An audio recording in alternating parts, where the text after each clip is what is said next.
ناظرین، چند سوالات ایسے ہیں جن کا جواب ہر پاکستانی جاننا چاہتا ہے۔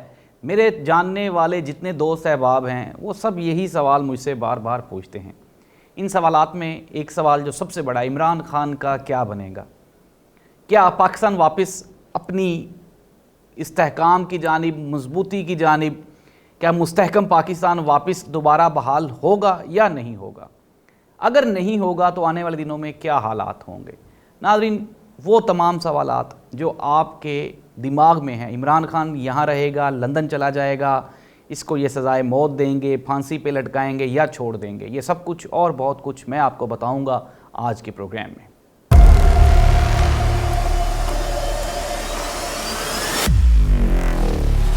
اعوذ باللہ من الشیطان الرجیم، بسم اللہ الرحمن الرحیم، اللہم صلی علی محمد و آل محمد، کروڑوں درود و سلام حضرت محمد مصطفیٰ صلی اللہ علیہ وآلہ وسلم پر، آپ صلی اللہ علیہ وآلہ وسلم کی آل پہ۔ ناظرین، آپ دیکھ رہے ہیں زاہد عباس نقوی آفیشیل۔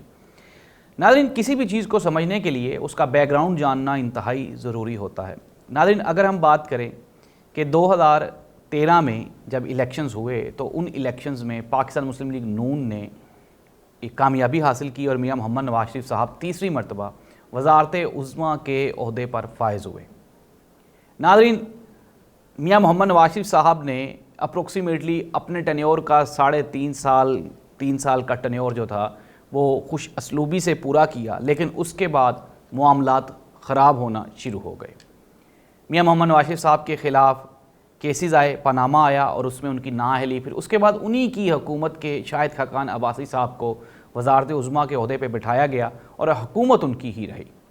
لیکن ناظرین، میاں محمد نواز شریف صاحب کو اقتدار سے علیحدگی، انہوں نے اپنا ایک نیا ایجنڈا اٹھایا، اپنا ایک نیا بیانیہ قائم کیا، اور انہوں نے اس وقت کے chief of army staff general Qamar Javed Bajwa اور ان کے ساتھ D G ISI major general Faiz Hamid کے خلاف ایک نیا ایجنڈا، ایک نیا بیانیہ بنایا۔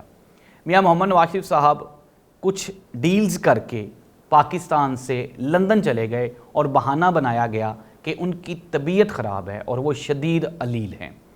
ان کے بھائی یعنی کہ پاکستان کے سابق وزیر اعظم میاں محمد شہباز شریف صاحب نے ان کی گارنٹی دی اور میاں صاحب علاج کی غرض سے لندن چلے گئے، اور آج اپروکسیمیٹلی کوئی 2 سال گزر جانے کے بعد بھی میاں محمد نواز شریف صاحب واپس ملک نہیں آ سکے۔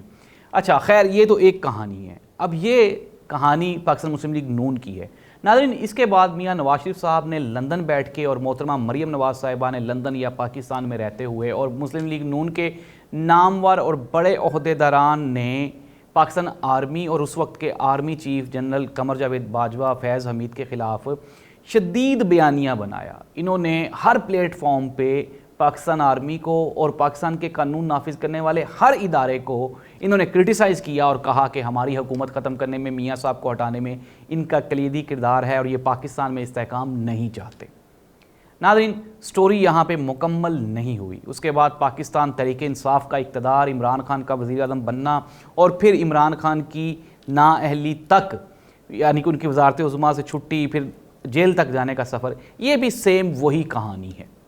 ناظرین، گزشتہ ادوار میں پاکستان تحریک انصاف، جب پاکستان مسلم لیگ نون قمر جاوید باجوہ اور فیض حمید صاحب کے خلاف بیانیہ بنائے ہوئے تھے، تو پاکستان تحریک انصاف کے جو ورکرز تھے، عہدیداران تھے، یہ نہ صرف جنرل قمر جاوید باجوہ کو ڈیفینڈ کر رہے تھے بلکہ یہ پاکستان آرمی کے شانہ بشانہ بھی کھڑے ہوئے تھے۔ لیکن ناظرین، پھر اس کے بعد جب عمران خان صاحب کے ساتھ سیم وہی والا ہاتھ ہوا تو اب پاکستان تحریک انصاف بھی فوج، ایجنسیز اور سب کے خلاف کھل کے میدان میں آ گئی۔ ناظرین، نہ ہی تو وہ ٹھیک ہوا جو میاں محمد نواز شریف صاحب کے ساتھ ہوا، اور نہ ہی یہ ٹھیک ہوا جو عمران خان کے ساتھ ہوا۔ اب ان دو کیسز میں ڈفرینسز ہیں۔ اب ان ڈفرینسز کو آپ کائنڈلی ذرا جان لیں، دیکھ لیں، فیصلہ آپ نے خود کرنا ہے۔ میاں محمد نواز شریف صاحب کے خلاف اربوں خربوں روپے کی کرپشن کے کیسز تھے۔ پاناما ان میں سے ایک تھا۔ پاناما میں پھر اس کے بعد ان کے بیٹوں کی کمپنیز تھی، مریم نواز کی پراپرٹیز تھیں، پھر ایک لمبا عرصہ کیس چلا جس میں ہم نے دیکھا، سنا اور جانا کہ یہ جتنے بھی فیملی کے ممبرز تھے یہ سارے کے سارے تمام ایلیگیشن سے مبرہ ہو گئے، دستبردار ہو گئے۔ انہوں نے، مریم نواز صاحبہ نے کہا میری لندن تو کیا پاکستان میں بھی کوئی پراپرٹی نہیں ہے۔ میاں نواز شریف صاحب کے بچوں نے کہا کہ ہم تو پاکستانی شہری ہی نہیں ہیں۔ ہم پہ تو پاکستانی قانون لاگو ہی نہیں ہوتا۔ سملرلی اسحاق ڈار صاحب نے بھی بیان دیا۔ پھر اس کے بعد اگر ہم بڑے نام دیکھیں پاکستان مسلم لیگ نون کے، تو سب نے فوج کے خلاف بیانیہ بنایا اور بیانات دیے، لیکن کیسز جو تھے مسلم لیگ نون کے خلاف، ہر بندے کے خلاف اربوں روپے کی کرپشن کے چارجز تھے۔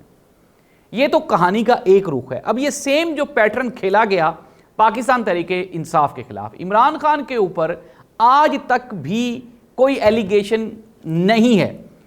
ناظرین، پاناما میں عمران خان کو یہ جو جج صاحب نے 3 سال کی سزا دی اور نااہلی کا فیصلہ کیا، تو یہ عام پاکستانی بھی جانتا ہے کہ توشہ خانہ میں عمران خان کے علاوہ 70 بندوں نے گھڑیاں لے رکھی ہیں۔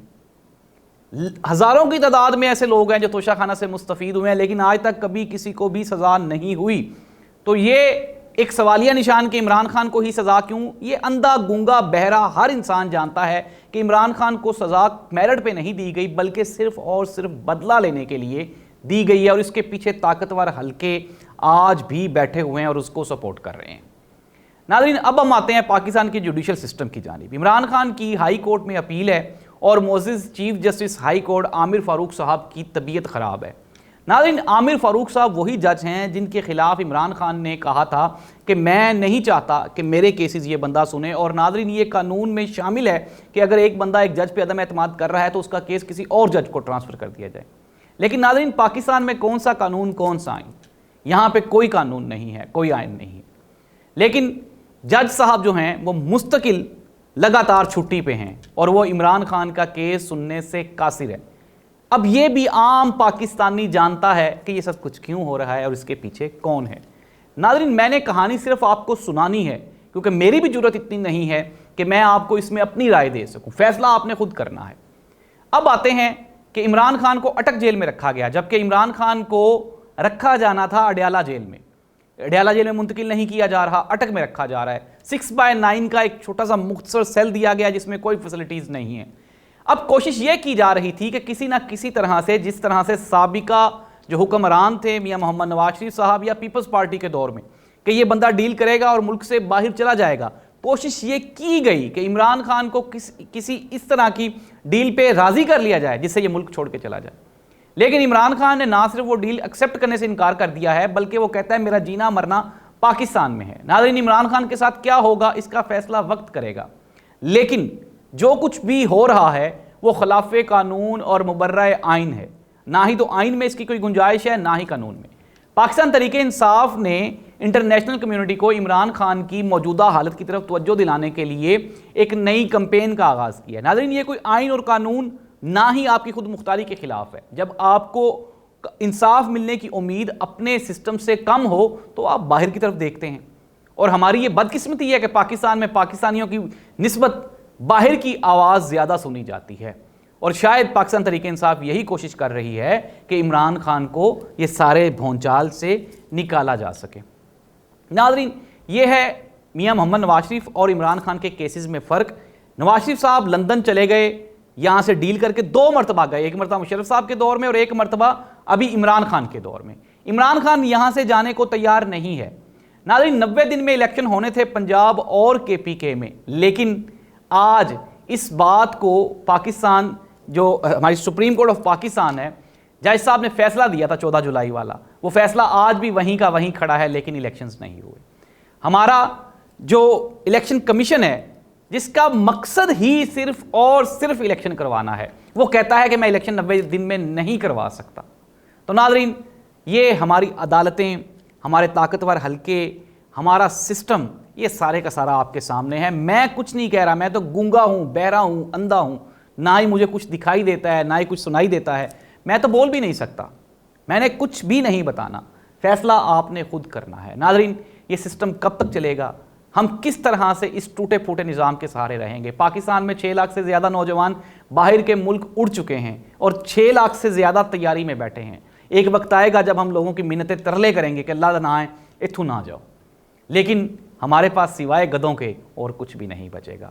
اس سے پہلے کہ وہ وقت آ جائے، ہمارے طاقتور حلقوں کو بھی چاہیے کہ وہ اپنی ڈیوٹیاں سر انجام دیں، بجائے اس کے کہ وہ صرف اور صرف پولیٹکس میں شمولیت اختیار کریں اور عوام کی مرضی اور رائے کے خلاف عوام پہ ایک ایسی حکومت قائم کر دینا جس کے ساتھ عوام کی کوئی عمل دخل نہیں ہے۔ کیا کسی نے ووٹ لے کر یہ آئے ہیں؟ کیا کسی عوام سے کوئی ریفرینڈم کروایا گیا ہے؟ بالکل بھی نہیں۔ کیئر ٹیکر گورنمنٹ کا کام ہوتا ہے وہ آئے 90 دن میں الیکشن کروائے اور چلی جائے، لیکن یہاں پہ تو پلاننگ کی جا رہی ہے کہ استحکام آئے گا، کیئر ٹیکر گورنمنٹ لے کے آئے گی۔ ناظرین، کیئر ٹیکر گورنمنٹ کا مقصد صرف اور صرف الیکشن کروانا ہے۔ اگر 90 دن سے ایک دن بھی اوپر ہوتے ہیں اٹ مینز دیٹ کہ کیئر ٹیکر گورنمنٹ جو ہے وہ خلاف آئین اور قانون ہے۔ اللہ اس ملک کا حامی و ناصر ہو، اللہ کرے حالات بہتر ہو جائیں اور ہم اس ملک میں رہتے رہیں۔ اللہ حافظ۔